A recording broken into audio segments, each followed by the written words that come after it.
Assalamualaikum dan selamat sejahtera kepada penonton Kebun Bandar di mana segala idea dan kreativiti digabung, dirangsang dan dipersembahkan untuk anda. Saya Ramona Zamzam akan bersama anda selama 30 minit bagi menyingkap tip-tip dan kaedah-kaedah pertanian bandar khas untuk anda. Jom kita masuk.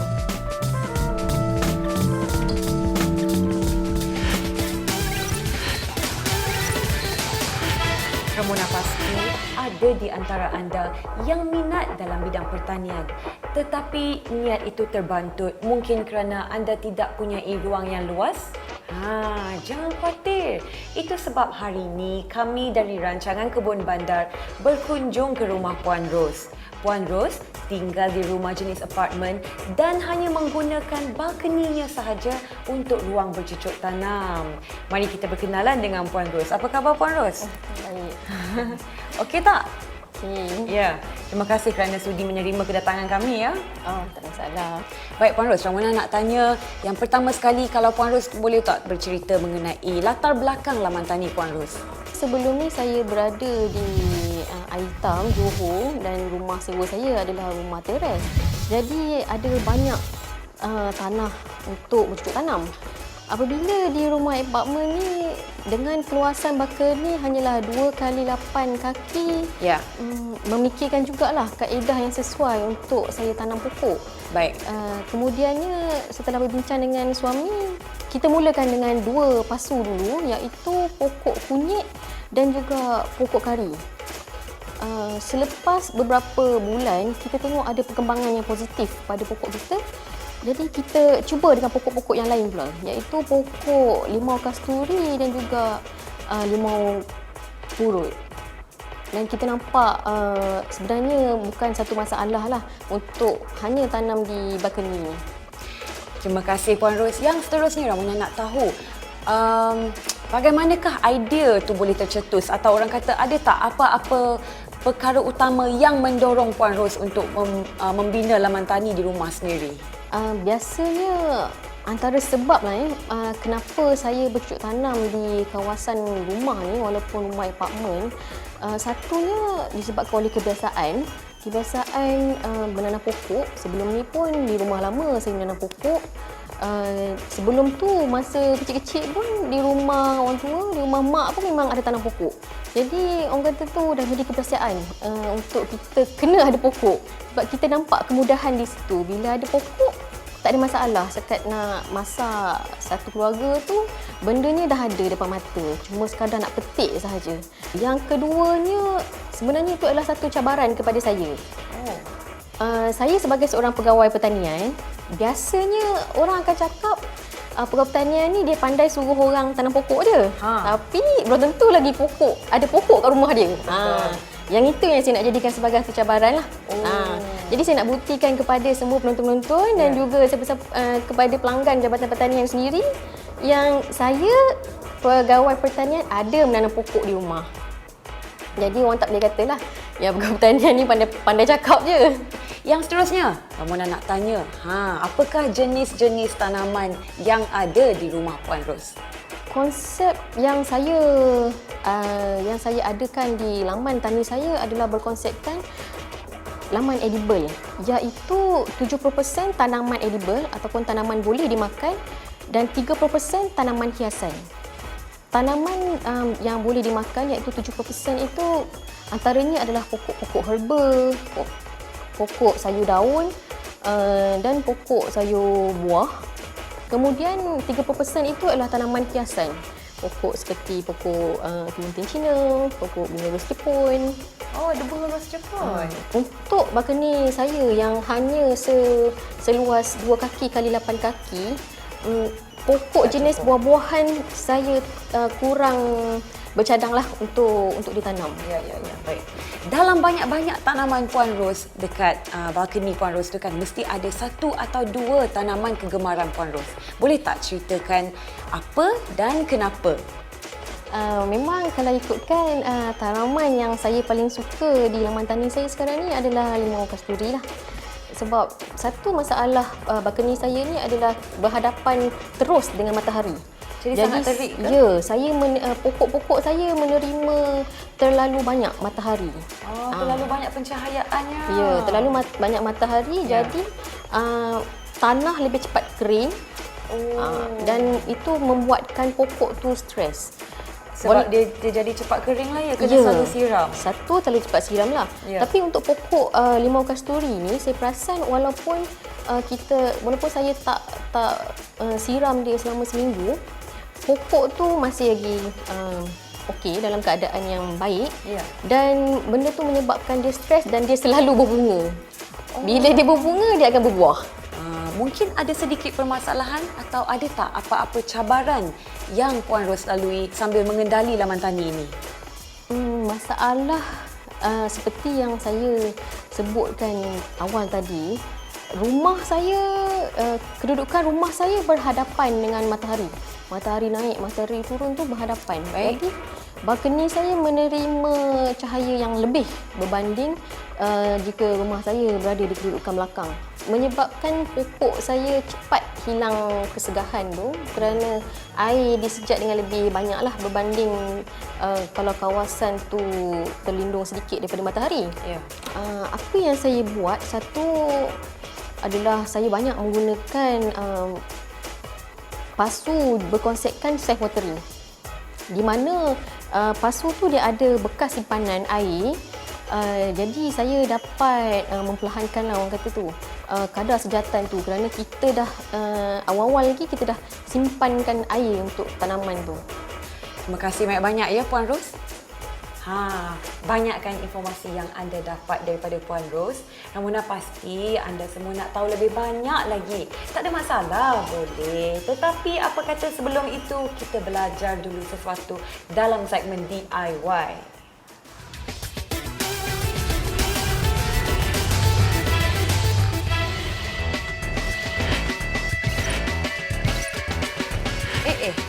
Ada pokok kesum, ada pasu. Nak buat apa ni? Assalamualaikum Ramona. Waalaikumsalam Puan Farhana. Ramona nak tanya sebab Ramona nampak ada pokok kesum. Ramona nampak ada pasu. Agak-agak apa projek segmen DIY yang kita nak buat minggu ni? Okey Ramona, untuk kaedah DIY kali ini saya akan terangkan mengenai self watering pot. Self-watering pot. Ya, self watering pot. Atau dalam bahasa Melayunya? Dalam bahasa Melayunya penyiraman secara automatik. Penyiraman secara automatik. Baiklah Puan Farhana, Ramona sangat berminat nak tahu apa benda self-watering pot ni? Apa fungsi dia? Boleh cerita sikit tak? Boleh.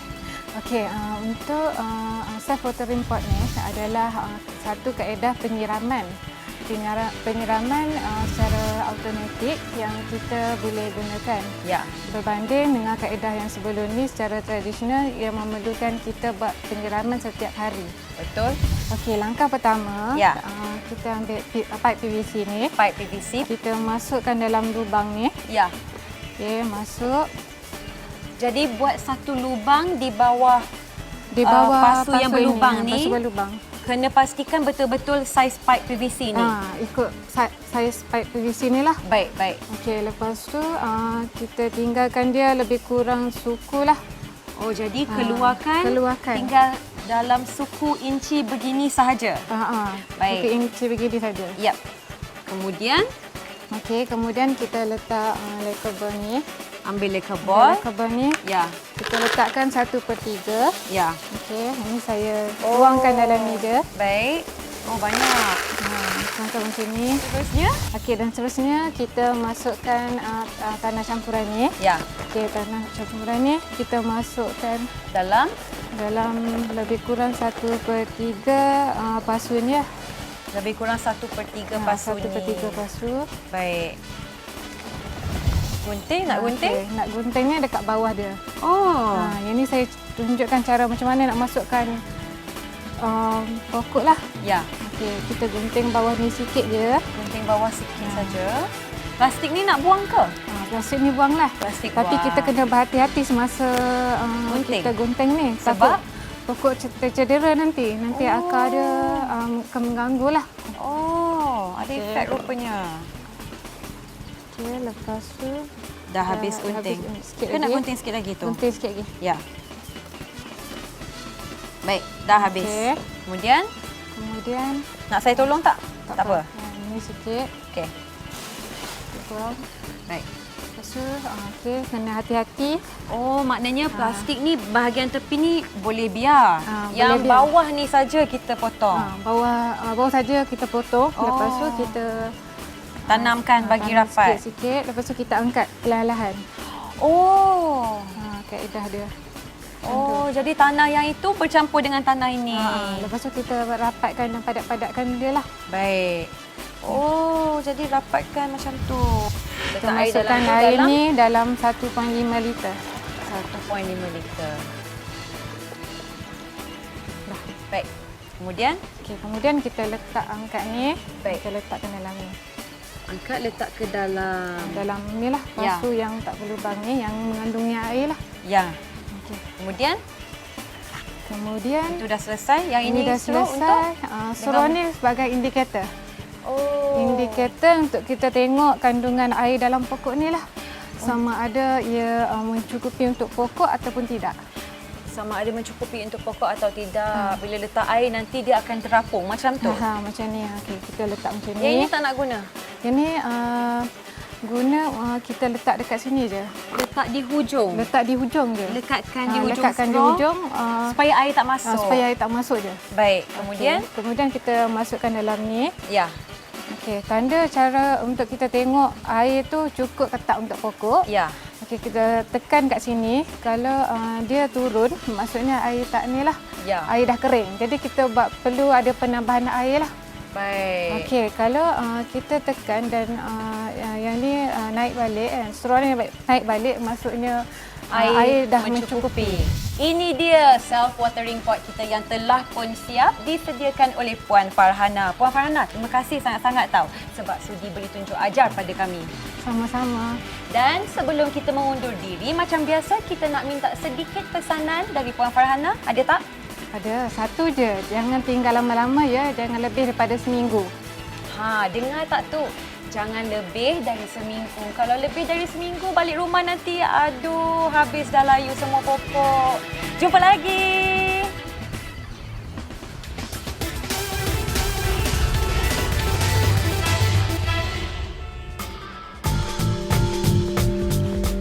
Macam mana para penonton?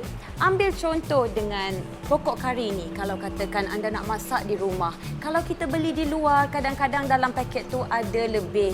Lepas tu anda ambil jumlah yang anda nak gunakan untuk masak, kemudian anda buang saja yang lebih tu. Sebab apa? Sebab dah tak pakai, sebab dah kering.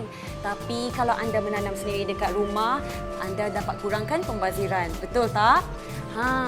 Ramona tahu anda semua nak tahu lebih banyak mengenai laman tani Puan Ros ni, bukan? Boleh, tapi apa kata kita belajar dulu sesuatu dalam segmen Pertanian Lestari.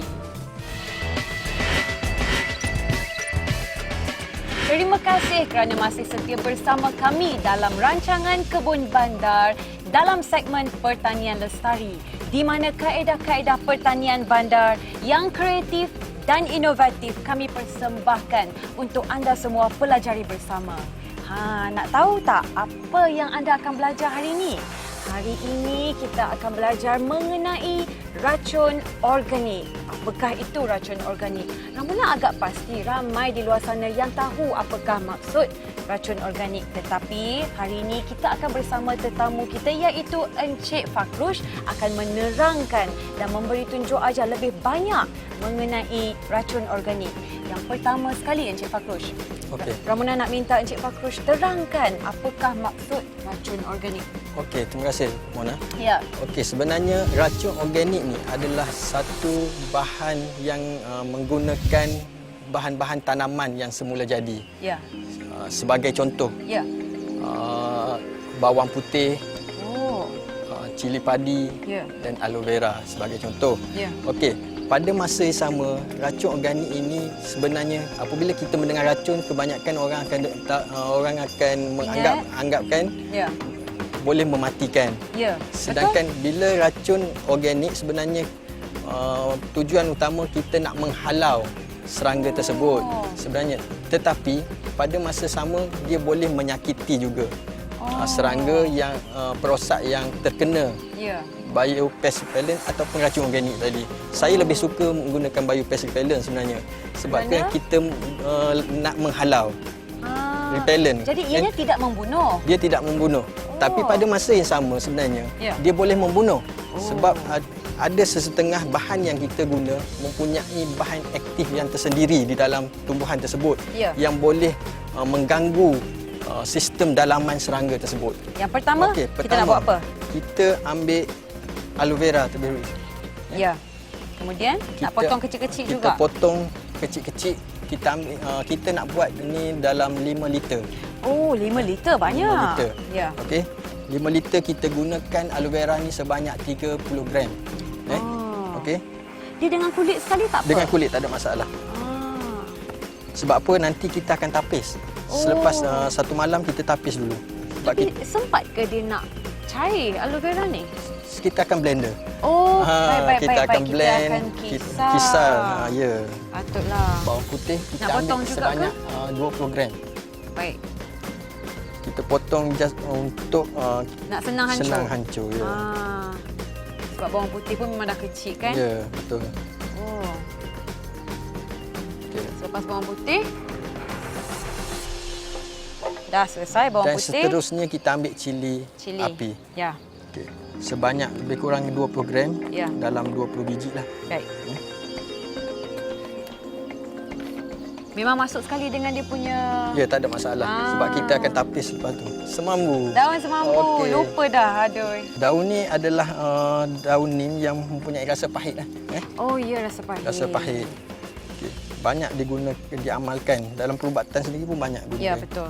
Cuma kita ambil air, ambil blender, terus kisar dan Betul. spray. Itu saja. Oh, betul. Ya, betul. Okey, kita masukkan air. Ya. Air tak kisar banyak mana ke atau ada ukuran Air ni tertentu? kita nak buat 5 liter, maknanya air 5 liter tu juga kita gunakan untuk blender. Oh. Kita kisar sampai lumat. Sampai lumat ya? Bukan sikit-sikit? Tak. Oh.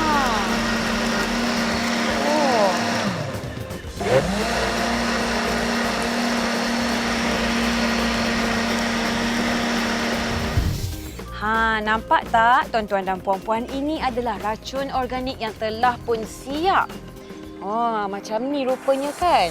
Ini Encik memang kita peram selama satu malam Semalaman, saja. ya. Lepas tu macam mana pula kalau katakan kita pergi di pasaran yang tertentu. Ya. Macam mana kita nak pastikan yang sayuran tersebut adalah digunakan oleh bahan kimia atau digunakan oleh bahan organik? Oh, Ada boleh nampak sebenarnya agak susah kita nak tentukan sebenarnya racun kimia, guna racun kimia atau bukan racun kimia. Ya. Tetapi kalau di pasaran-pasaran kebiasaan dia mempunyai label lah. Ya. Label My Organic dan sebagainya. Sebagai contoh di Jabatan Pertanian dia ada stiker My Organic.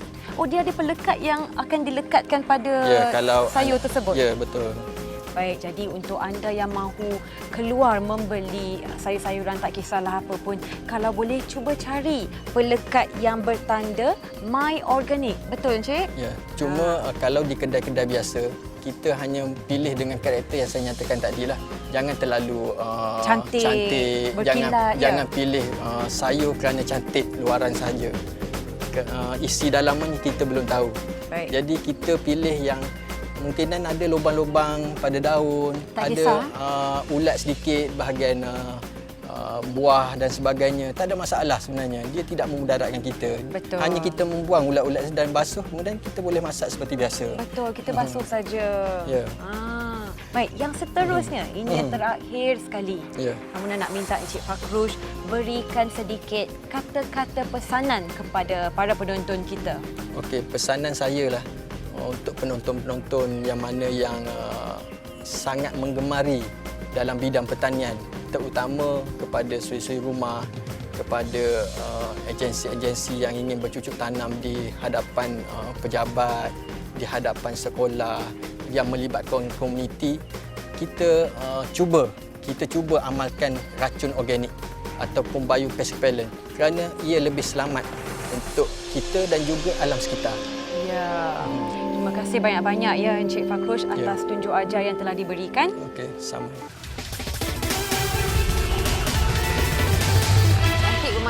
datang kat sini ya. Alah, mataharinya. Ha. Okey, cuba Ramona tengok. Ramona tahu tak apa benda tu? Macam bunga. Yelah, memang bunga pun. Bunga kunyit. Oh, pokok kunyit ada bunga? Itulah.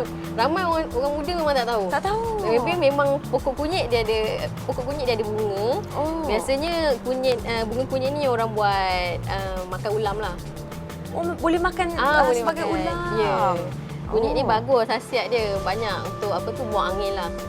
Oh, lebih kurang macam halia juga lah ya. Sama je lebih kurang. Dan dia pun ada aroma dia bagi wangi badan. Oh, kalau macam ni kita nak cari ada jual ke dekat kedai? Bunga kunyit? Ha. Bunga kunyit tak ada. Tak ada. Oh. Tak ada. memang kira special lah ni. Ada bunga kunyit. Betul.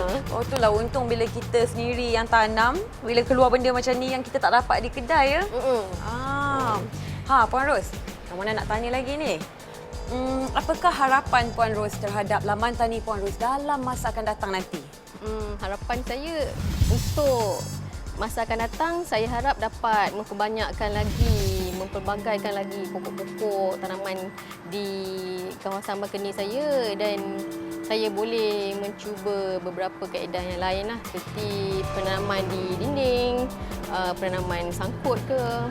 Itu antara harapan lah. Dan jika suatu hari nanti saya berpindah ke rumah, saya harap saya dapat pindah rumah yang lagi besar, lagi ada kawasan yang luas untuk saya bercucuk tanam lah. Itu harapan saya lah. Soalan yang terakhir sebelum kita mengundur diri, Ramona nak minta Puan Ros berikan sedikit tip-tip ataupun apa-apa kata pesanan pada para penonton kita di luar sana. Boleh tak? Saya sangat menyarankanlah supaya tuan-tuan dan puan-puan menjadikan pertanian ni sebagai satu hobi. Bukan sekadar bermanfaat kepada diri sendiri, kepada kesihatan, juga kita bermanfaat kepada alam sekitar. Kita boleh berjimat, kita boleh menambah pengetahuan. Itu pesanan saya lah. Baik. Terima kasih banyak-banyak ya Puan.